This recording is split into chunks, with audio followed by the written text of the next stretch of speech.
Olá, seja muito bem-vindo aqui ao Movimento Radiação. Estamos aqui para refletir, experimentar e expressar o amor e a graça de Deus. O pessoal pediu para eu brincar aqui que eu sou o Júnior, mas eu estou com o microfone da Sandy hoje. A gente está tentando cada vez mais melhorar esse momento para a gente e para vocês nesse tempo de pandemia que a gente tem vivido. Esse aqui é o espaço, é o nosso ambiente luz do mundo aqui no Radiação. E é daqui hoje que a gente inicia a reflexão dessa série, da série Esperança. E a gente te convida, como já fez o Diego, a gente convida você, mais uma vez, a convidar alguém que possa estar precisando ouvir sobre encontrar razões para prosseguir em meio às lágrimas. Mesmo que não seja agora, mas você pode convidar essa pessoa para ouvir depois e estar com a gente. Se você está com a gente agora, seja muito bem-vindo. E se você vai assistir em outro momento, também que da mesma forma, o amor e a graça de Deus, a experiência, a expressão e a reflexão da palavra te alcance aí na sua casa, junto com a gente. A gente inicia a série Esperança e eu queria começar por aqui. A esperança é a última que morre. Esse ditado popular nos acompanha por toda a vida, você já ouviu a ele. A esperança é a última que morre. Essa semana, lendo um poeta que trabalhou esse texto, várias pessoas trabalharam esse texto, dando uma segunda frase junto a ela, tentando interpretá-la, tentando trazer mais ânimo ou menos ânimo a partir desta frase.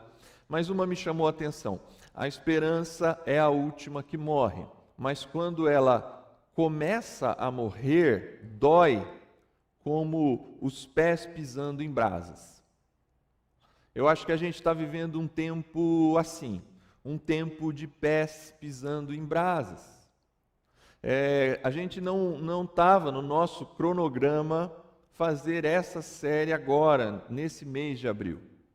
A gente tem falado nos últimos dias aqui, e o Brasil inteiro sabe disso, nós estamos acompanhando essa crise tão grande que nos afeta da pandemia, mas não só ela, porque os outros problemas não pararam de existir, não pararam de acontecer.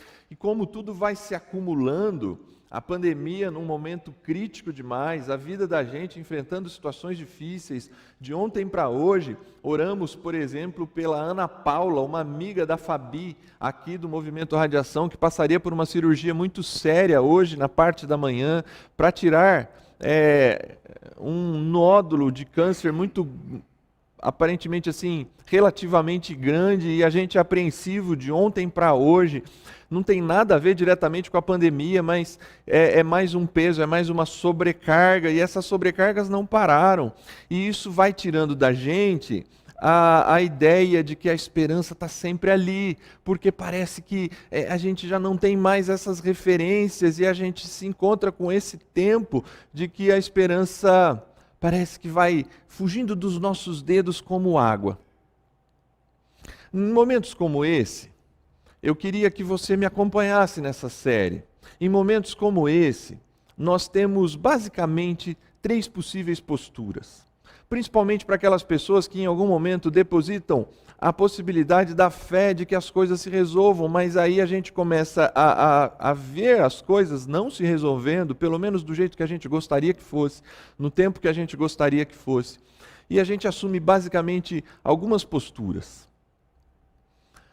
A primeira delas, que eu tenho encontrado em algumas pessoas, a gente que é pastor acaba falando com muitas pessoas, pessoas aqui do Radiação e pessoas de outros lugares da própria cidade, do Brasil, e a gente encontra esta postura, a postura da decepção, a postura do desencantamento, a postura da revolta, porque as forças vão acabando e a gente vai se isolando, se deixando dominar pela dor, se deixando dominar pelas lágrimas, não encontrando mais razão, por exemplo, em pedir para Deus, seja Ele qual Deus se acredita num momento como esse, porque parece que acaba em nós a alegria e a possibilidade de crer que há a possibilidade sobrenatural em tudo isso que está acontecendo. Pessoas vão se cansando, pessoas vão desistindo. Uma outra postura é a postura da negação. E aqui eu não quero entrar no aspecto negacionista da pandemia, não é disso que eu quero falar. Mas é assim, pessoas que vivem a vida como se nada tivesse acontecendo. Elas são otimistas por natureza, talvez. Elas se apegam assim, eu não me preocupo com isso. Ela acaba gerando duas possíveis posturas. Uma postura meio fria até. Vai acontecer, pessoas vão morrer mesmo, a vida é assim e eu não vou parar minha vida por causa disso. Ou também uma postura meio quase que fantasiosa da fé, não conseguindo perceber que essas coisas estão acontecendo. Você já deve ter ouvido, visto, infelizmente, em algum canal de TV, ou algum site, alguma pessoa no Instagram, no Face, comentando ou para criticar, ou alguém que você viu que tem essa postura de negação a tal ponto, por meio de uma fé quase que cega, que diz... Eu já ouvi gente dizer que a Covid, ela não alcança quem tem fé em Deus. Agora, nós temos uma terceira possível postura, e essa terceira postura é a postura do diálogo. A postura entre dialogar com a dor e dialogar com a fé. Dialogar com a decepção e dialogar com a possibilidade de passar por isso, de ter algum otimismo para enfrentar.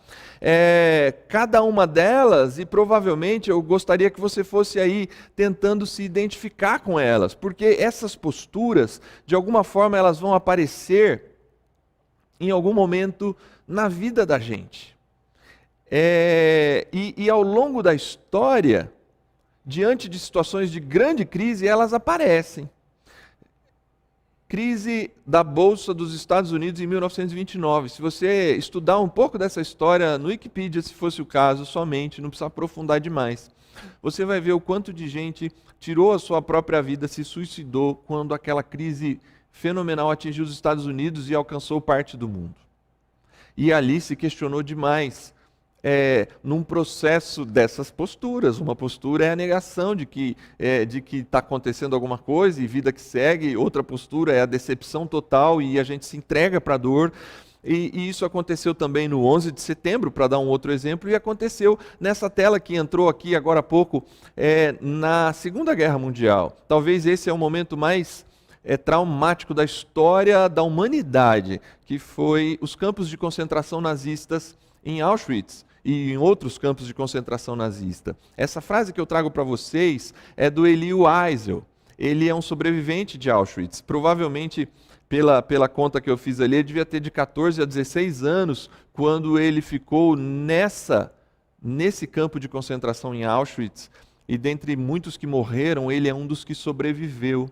E essa frase que está aí, ele falou num discurso denominado Os Perigos da Indiferença, na Casa Branca, em 1999, a pedido de Bill Clinton, quando chamaram Elie Wiesel para, de alguma forma, dizer o que a gente poderia aprender do século XX, alguém que passou pela pior situação, aonde muitos judeus questionaram a indiferença das outras nações para com a nação deles, a indiferença até de Deus, porque eles são o povo ligado ao Deus do judaísmo, ao Deus do cristianismo, e eles questionaram tudo isso. Mas olha a frase desse homem que passou por tudo isso. O homem pode viver longe de Deus, mas não fora de Deus.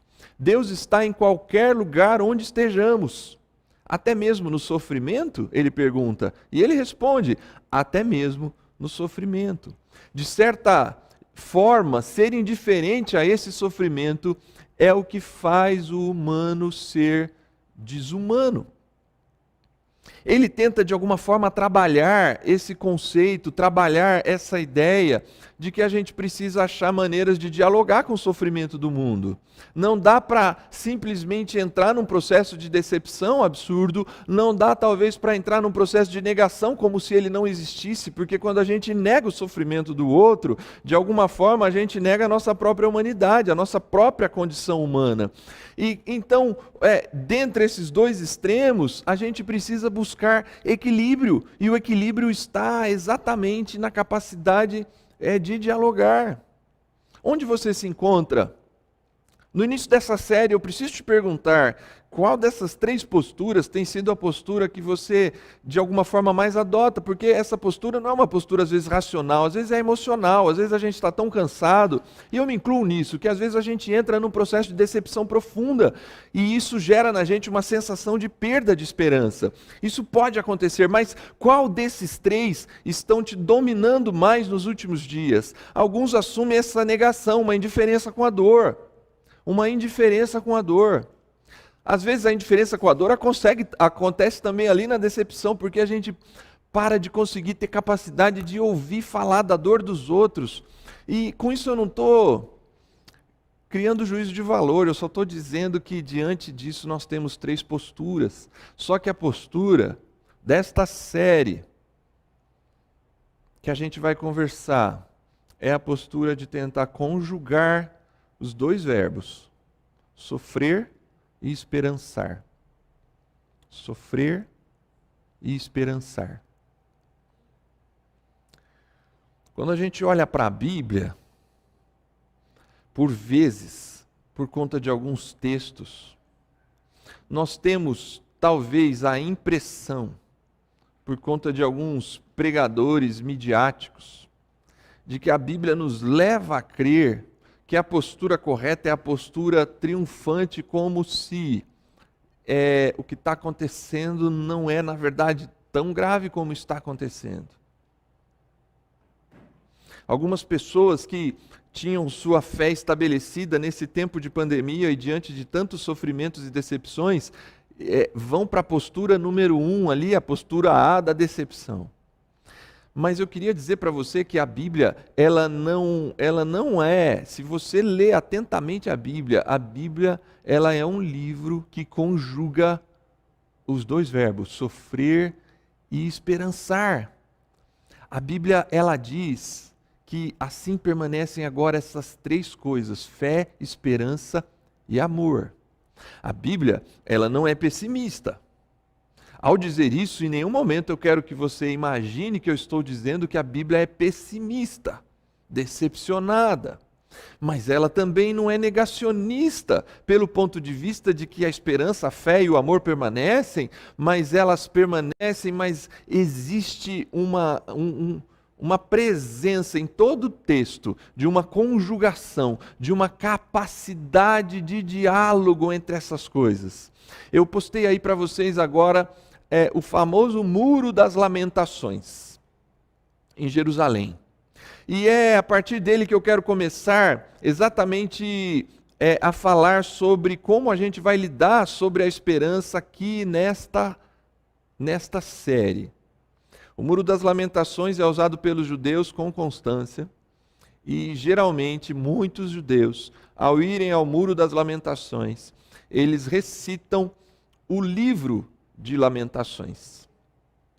Nós temos Salmos, esse livro, no Novo Testamento, muitos olhares de conjugação, de diálogo entre uma realidade humana muito dura e a capacidade de conseguir permanecer prosseguindo em meio à dor. E um livro como o de Lamentações faz isso. E eu só preciso te dar algum contexto deste livro. Esse livro ele foi escrito por volta de 580 a.C., por um profeta chamado Jeremias. Jeremias, se você não sabe, ele é considerado na Bíblia, dentre os profetas, o profeta chorão, o profeta que chorou muito, porque ele pregou num tempo de muita dor, ele pregou num tempo de muita dificuldade, e Jeremias, diante dessa pregação, ele se vê por vezes frustrado por não alcançar os seus objetivos, porque ele vive num momento de grande dor. Ele escreve o maior livro profético do Antigo Testamento. E como profeta, eu preciso que você entenda, não é a ideia talvez que passa na nossa cabeça de um vidente, alguém que só prevê o futuro. Um profeta é uma pessoa que carrega a palavra de Deus e anuncia aquilo que Deus tem para a sua geração, inclusive.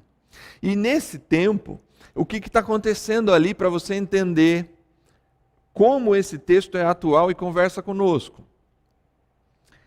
A nação, assim como em Auschwitz, agora, há tantos anos antes de Cristo, eles estão indo em exílio para a Babilônia.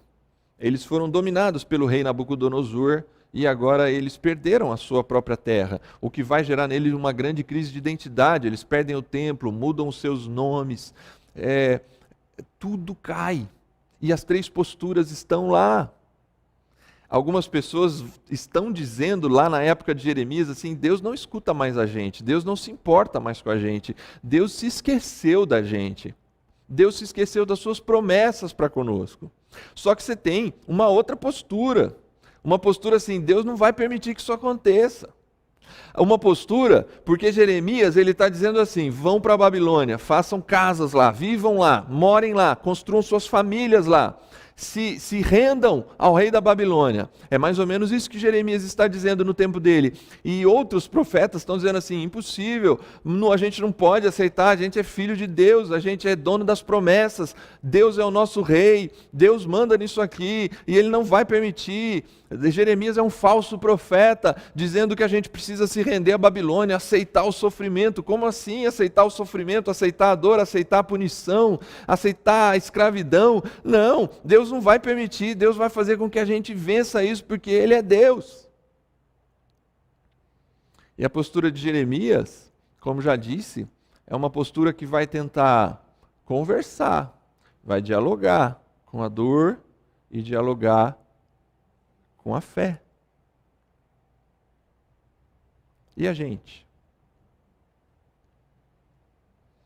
Essa frase que está postada aí é de uma fisioterapeuta de um hospital de Maceió.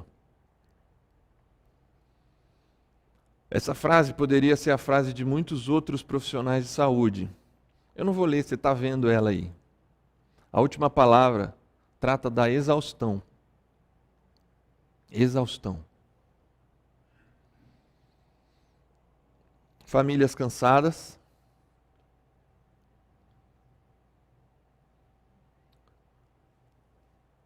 A gente viu e está vendo alguns casais não se entenderem na pandemia, porque estão ali dentro de casa todos os dias trombando e às vezes demoraram para se encontrar nesse processo. Eu estou assistindo Vikings, a série da Netflix, e foi engraçado perceber essa semana, num dos episódios, eles ficam ali um tempo na casa deles, mas na hora de ir para a guerra, com a possibilidade de morrer, eles saem felizes da vida, porque eles estão finalmente conseguindo ficar longe das suas esposas. Crises profissionais das mais diversas, gente trabalhando alucinadamente. Talvez você tirou esse tempo para assistir essa live, participa aqui do Movimento Radiação ou não, foi convidado por alguém, mas você sabe, a gente está trabalhando demais.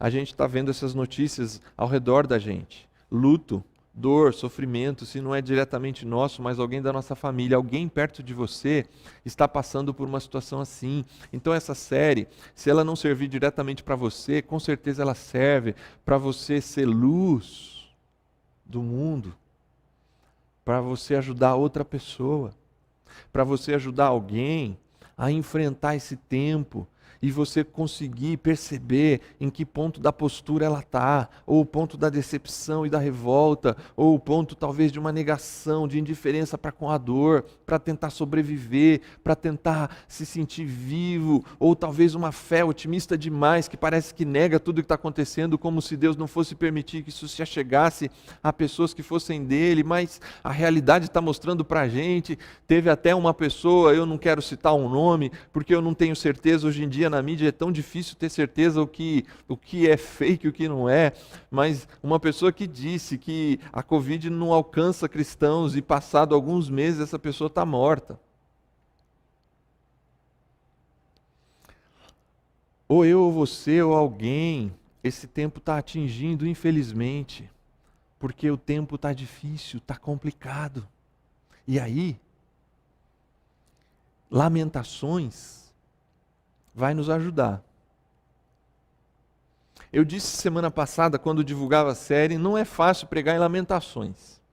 Eu acho que quem acompanhou a série Elas, eu falei várias vezes, olha, está difícil pregar na série Elas, porque falar sobre o universo das mulheres, tentar entender o universo das mulheres num livro que basicamente foca principalmente nos homens, mas perceber que o livro tem referências importantes e tem um tratamento para a mulher que o tempo lá não tinha. Foi muito bom para mim. E agora, falar sobre Lamentações, um dos livros mais tristes das Sagradas Escrituras, e eu te convido, eu te desafio, se você está muito para baixo, não leia Lamentações inteiro. Talvez você não resista. Mas esse livro, na verdade, você precisa entender que a gente está no ambiente dos hebreus. Aqui, muitas vezes você vê eu tentando trazer o ambiente grego-romano, porque é o ambiente que está ali o Novo Testamento, no Império Romano, seja lá em Jesus, na Judéia, na Galileia, ou seja nos apóstolos ali, nas cidades onde eles começaram a proclamar o Evangelho. Mas agora, em Lamentações, a gente está num ambiente diferente, muito antes de Cristo, 580 anos antes de Cristo, e um ambiente hebraico. E nesse ambiente, o livro não era conhecido como Lamentações. Esse livro passa a ser conhecido como Lamentações a partir de textos gregos. Mas lá era conhecido como Eiká. E Eiká é como a primeira palavra do livro. Olha aí os primeiros versos do livro. Como está deserta a cidade, antes tão cheia de gente. A que era princesa da província, agora tornou-se uma escrava. Chora amargamente à noite, as lágrimas rolam por seu rosto. De todos os seus amantes, nenhum a consola. Todos os seus amigos a traíram, tornaram-se seus inimigos. E a palavra como ali está destacada porque a ideia de Eiká é a ideia assim, como isso é possível, como tudo isso está acontecendo, como é que pode a gente ter chegado nesse ponto da história, como imaginar que um dia a gente viveria e veria com os nossos olhos isso. Por isso que eu acho esse texto muito atual, porque de alguma forma a gente está diante de uma cidade e Jeremias tentando dialogar com esse tempo. Jeremias está falando com um povo que está isolado, Jeremias está falando com um povo que está amargurado, e Jeremias está falando com um povo que não está só isolado e amargurado, mas está inconsolável. Inconsolável. Existe uma profunda tristeza presente no ar, um sentimento de derrota muito grande, uma dificuldade de voltar à rotina. Esse normal para esse pessoal aí nunca mais voltou a ser o mesmo, nunca mais. Eles ficaram 70 anos em Babilônia, mas mesmo depois que voltaram, não existia mais um normal de antes. Foi um novo normal, tudo muito diferente. E é nesse contexto que a gente chega no primeiro episódio dessa série. Se você está comigo até agora, eu só estou tentando mostrar para você qual é o contexto em que essa série está posicionada. Um contexto em que a gente encontra no nosso tempo uma situação muito parecida com 500 anos antes de Cristo, quando pessoas se viram diante de uma situação de isolamento, de amargura, de falta de capacidade de ter esperança, como se a esperança estivesse sendo morta e a gente com os pés nas brasas, doendo demais. Então, a partir de agora, a gente vai ver como o profeta trata disso. Eu não vou tratar de todo o livro, eu vou focar no capítulo 3 somente, porque no capítulo 3, no meio do capítulo 3, ele posiciona aonde ele ancora a sua esperança. E é ali que eu quero ir com você. É exatamente aqui que eu quero vir com você, aonde ele consegue ancorar a sua esperança. E eu quero te dizer um negócio. Todas as séries, é óbvio, é sempre bom você assistir inteira. Mas essa em especial, não que eu tenha a intenção de responder todas as suas perguntas e acabar com a sua dor ou as suas lágrimas. Tanto é que a gente chama essa série de esperança, encontre razões para prosseguir, mesmo em meio às lágrimas. Mas, talvez só hoje vai faltar alguns elementos para você ancorar a sua esperança. Então eu quero te convidar, quero te desafiar. Se você está hoje com a gente e depois vai chamar alguém para assistir durante a semana, faça o compromisso de assistir os 3 episódios dessa série. Hoje a gente começa aqui, ó. Depois que ele passa 2 capítulos chorando, lamentando toda a dor que eles estão enfrentando, toda a dificuldade que eles estão vivendo, tentando dialogar com a dor, ele conclui assim: eu lembro-me de tudo isso. Ah, como eu me lembro. O sentimento de chegar ao fundo do poço. Eu estou usando a tradução A Mensagem, do Eugene Peterson. Ah, como eu me lembro de tudo isso.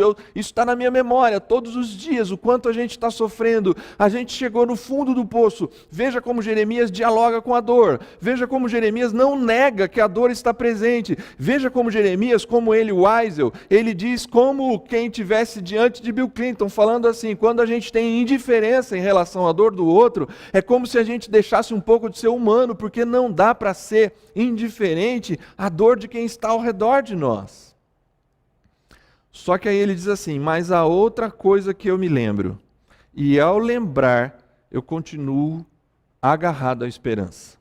É a partir desse verso, a partir do verso seguinte, o profeta Jeremias ele vai apresentar algumas razões que fazem com que ele mesmo e o seu povo precisa prosseguir em meio às lágrimas. E a partir daqui é que eu sigo a cada semana desta série, eu quero apresentar uma das razões pelas quais Jeremias diz assim: eu lembro que tudo está difícil, eu sei que a gente chegou no fundo do poço, isso não sai do meu coração, eu durmo pensando nisso, eu acordo pensando nisso, eu estou vivendo em lágrimas, a minha boca seca, eu choro demais. Eu falei, Jeremias é o profeta chorão. Só que ele diz assim: só que eu também tento me lembrar de uma outra coisa, e ao me lembrar eu me agarro à esperança. E a primeira coisa que ele vai dizer está aqui: o amor leal do Eterno não pode ter acabado. Seu amor misericordioso não pode ter secado. Eles são renovados a cada manhã. Como é grande a tua fidelidade. Eu me apego ao Eterno. Digo e repito: Ele é tudo o que me restou. Esse texto ele é muito conhecido numa outra versão. Às vezes a gente ouve falar sobre ele: as misericórdias do Senhor são a causa de não sermos consumidos, elas se renovam a cada manhã. Mas eu gosto da tradução do Eugene Peterson, porque ele alcança a primeira razão. A primeira razão é o tipo do amor de Deus. A gente está no mundo dos Hebreus, e a palavra que está traduzida ali pelas misericórdias do Senhor são a causa de não sermos consumidos, ou eu me lembro do amor eterno, do amor misericordioso que não pode ter acabado, é a palavra hesed. A palavra hesed é muito difícil de traduzir no português, mas se fosse para traduzir, talvez o Eugene Peterson tenta chegar o mais próximo possível do conceito, porque hesed fala do amor leal de Deus, do seu compromisso inquebrável e eterno. E aí eu quero que você venha agora junto comigo para entender o que eu estou querendo dizer como a primeira razão para a gente lidar com a questão da esperança. Para a gente lidar com o prosseguir mesmo em meio às lágrimas. Porque eu sei que, por vezes, e eu me incluo nisso, quando a gente fala com alguém e a pessoa está sofrendo e está em dor, e ela está enfrentando o momento mais difícil da vida dela, e a gente fala assim: fica tranquila, Deus te ama. Eu sei que, com muita honestidade que eu digo isso às vezes revolta quem ouve. Porque quem ouve sabe assim, ou sabe que Deus ama, ou está tão revoltada, decepcionada, que não quer ouvir que Deus ama, porque o que ela precisa é de solução. O que ela precisa é de algo concreto, que dê alguma chance dela prosseguir. Então, assim, Deus te ama, Deus é amor, Deus sabe o que está fazendo. Essas palavras, ainda que por vezes é o que a gente tem para dizer para as pessoas, e às vezes a gente não encontra outras palavras para dizer para as pessoas, eu preciso confessar para mim mesmo e para vocês. Por vezes as pessoas ouvem isso e é como se assim, a minha esposa usa uma expressão, assim, tá abraçando árvore, tá dizendo coisas assim. Eu preciso de mais do que essas palavras. Essas palavras não conseguem alcançar todo o consolo necessário, porque a gente não está conseguindo lidar com o fato de que algumas coisas estão acontecendo. E para aqueles que são mais negacionistas, assim, não, tem que aceitar, porque a gente precisa confiar. Então, se você está nessa postura, entenda que tem muitas pessoas que estão numa postura que essas palavras só não resolvem. Por isso que eu não estou chamando esse momento aqui de... A primeira razão para prosseguir em meio às lágrimas não é o amor de Deus, é o tipo de amor de Deus.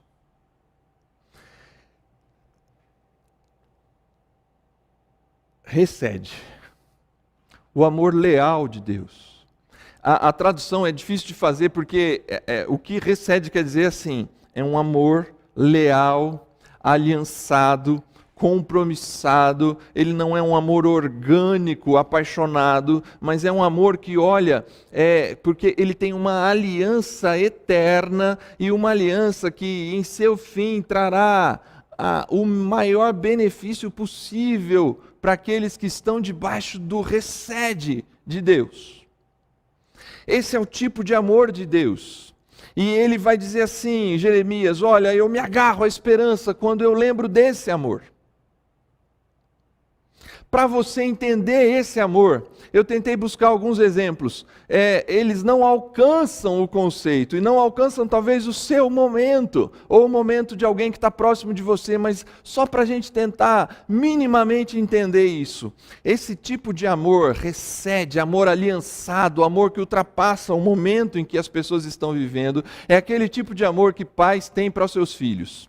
E às vezes pais têm tanto amor para os seus filhos em relação a pensar no longo prazo, que alguns pais vão passar alguns anos, por exemplo, sem levar o filho para o McDonald's, vão passar alguns anos sem poder tomar sorvete com os filhos com certa frequência, vão passar alguns anos limitando algumas coisas, porque talvez o filho pequeno não compreenda naquele momento, mas o mais importante é manter a escola do menino paga. E é tanto amor que aquele pai e a mãe têm, é um compromisso tão grande que aquele menino seja alguém ali na frente, que eles vão privar o menino de algumas coisas aqui, para ali na frente ele poder ter o que talvez agora ele não compreenda, porque talvez o grande prazer da vida dele fosse fazer o que os amiguinhos estão fazendo, as viagens que os amigos fazem, comer nos lugares que os amigos comem. Mas para os pais, o importante naquele momento, naquele período de crise, é garantir a escola e a saúde. Namorados, quando decidem se casar, e não tem lá aquela vida financeira boa, mas tem o dinheirinho. E estão naquela fase que os amigos todos estão saindo, hoje ninguém está saindo muito, né? Mas estão saindo para balada, estão saindo para restaurante, estão saindo para se divertir, vão nas festas, entregam presentes para todo mundo, estão sempre nas comemorações, estão sempre ali vivendo.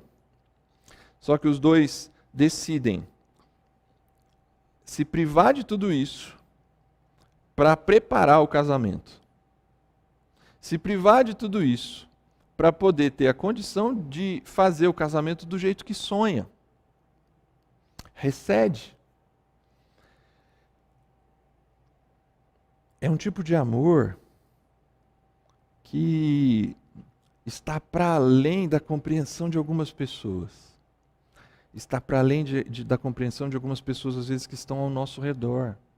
Às vezes está para além da nossa compreensão. E ele fala assim, eu preciso me agarrar à esperança. E ele não se agarra somente a palavras vazias do amor de Deus, mas ele se agarra ao tipo de amor de Deus. Um amor de aliança. Um amor de aliança que está pensando e está vivendo algo para além do momento. A nossa dor, ela é agora e a gente precisa encontrar respostas agora. E como Jeremias não encontrava respostas agora diante da sua dor, ele fala assim: eu preciso conseguir me apegar, me agarrar ao tipo de amor que Deus tem, porque Deus continua amando. E aí, eu queria caminhar para encerrar aqui, para você ativar essa razão no seu coração. Porque até aqui eu falei, tá bom, então o tipo de amor de Deus é um tipo de amor em que eu preciso entender que ele tem algo melhor lá na frente, por mais que agora esteja muito difícil. Você quer me dizer, Júnior, que pessoas que se foram, lutas que eu estou enfrentando, dores difíceis, não é só falar do amor de Deus, mas é entender qual é o tipo de amor de Deus, mas para mim ainda não é suficiente. Então eu preciso que você entenda o contexto todo do que ele está dizendo, aonde ele se apega, aonde ele se agarra. E ele vai dizer assim: o amor leal do Senhor, ele não acabou.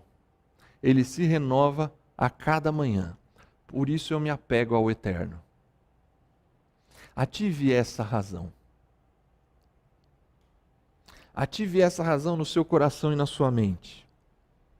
Porque é óbvio, o Senhor não vai... O Jeremias não conseguiu forçar ninguém a fazer isso.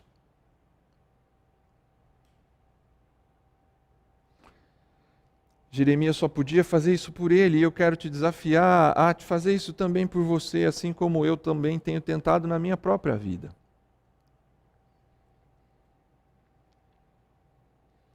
A gente tem problema nesse tipo de tempo com regularidade e constância, vamos ser honestos? A gente desiste de falar com Deus quando as coisas não estão indo como a gente imagina. A gente tem dificuldade, olha só, a gente falou ali atrás de crise de casamento, a gente tem dificuldade de manter uma regularidade de diálogo, de romantismo, de algum tipo de alegria dentro de casa, porque a gente não cultiva. A gente se coloca em alguns projetos e aí logo já se vê cansado porque as coisas não estão indo do jeito que a gente imaginava. Eu falei aqui muito para a liderança do Radiação que a pandemia não seja o obstáculo que impeça a gente de prosseguir, e eu sei que cada um deles, à sua maneira, está tentando lidar com essa informação para que a gente encontre a regularidade e a constância necessária para não desistir no meio de algo assim. Então, assim, como é que eu ativo essa razão no meu coração com constância? Aí você diz assim para mim, mas Júnior, você falou ali atrás que esse amor leal e eterno, eu prestei atenção, esse amor leal e eterno de Deus não depende de nada que eu faça, porque é uma aliança que Ele fez com a gente, e Ele se coloca pela gente, e esse é o tipo de amor de Deus que faz uma aliança inquebrável, então não depende de mim. Agora você está pedindo para eu me aliançar, para eu fazer alguma coisa? Não, absolutamente, eu não estou exatamente te pedindo para fazer alguma coisa, mas eu estou te pedindo para você ativar essa razão, assim como Jeremias ativou. E como ele ativou, ele lembrou, ele falou assim: eu preciso me lembrar, Deus todos os dias está naquele lugar em que eu posso me encontrar com Ele, assim como o sol amanhece todas as manhãs, assim como inconfundivelmente, como disse o nosso vídeo, o sol, ele aparece todos os dias, faça chuva ou faça sol, tenham nuvens ou não tenham nuvens, eu acorde tarde ou cedo, o sol estará lá. Ele está dizendo assim, Deus é constante. Deus todas as manhãs renova de novo a alegria e a possibilidade de eu enfrentar a vida. E aí, com isso eu não estou dizendo para você se tornar um negacionista, uma pessoa que não compreende que a dor do outro dói, que eu choro, mas Deus está lá para chorar com você. Quando ele diz, eu me apego ao eterno, leia Jeremias, esse já é mais difícil, não são só 5 capítulos, mas leia Jeremias. Jeremias vai diante de Deus diversas vezes chorar a sua dor. Ele não deixa de ir, porque ele precisa ativar a sua esperança, nem que seja para naqueles dias, nem que esses dias durem muitos dias, para falar, olha Senhor, eu não estou aguentando, eu não estou suportando, eu não aguento mais, eu não estou entendendo a tua justiça, porque nesse momento eu ativo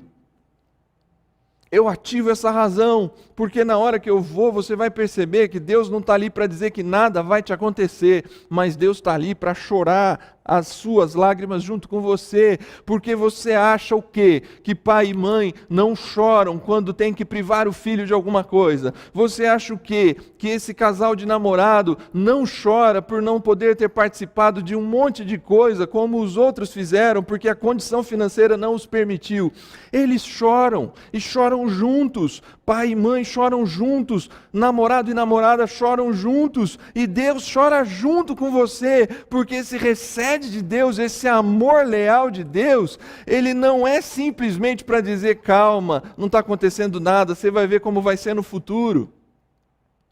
Esse amor leal de Deus, todas as manhãs, ele está ali para você se apegar nele e ele chorar com você, ele chorar a sua dor, ele lamentar os seus lamentos, ele poder ser o seu consolador.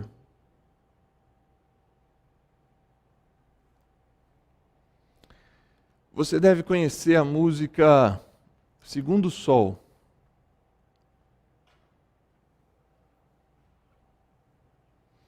Ela ficou famosa na voz da Cássia Eller, mas quem compôs foi o Nando Reis. Eu não vou cantar, como eu disse para o pessoal aqui, porque se eu cantar pode ser ficar tão exata que vai cair a live, porque a gente não tem autorização para cantar essa música aqui. Quando o segundo sol chegar, para realinhar as órbitas dos planetas. E como o texto termina dizendo assim, pelo menos até o ponto que a gente foi, eu preciso me apegar ao tipo de amor que Deus tem. E eu preciso me lembrar que esse tipo de amor todas as manhãs é renovado, e eu posso ativar essa lembrança, ativar essa experiência, indo a Ele, porque Ele vai chorar junto comigo as minhas dores. E aí, quando eu estava finalizando, foi hoje praticamente isso, eu estava finalizando essa reflexão, eu lembrei dessa música por causa de um texto que eu vou projetar para vocês aí daqui a pouco. Eu fui ler um pouco da história dessa música.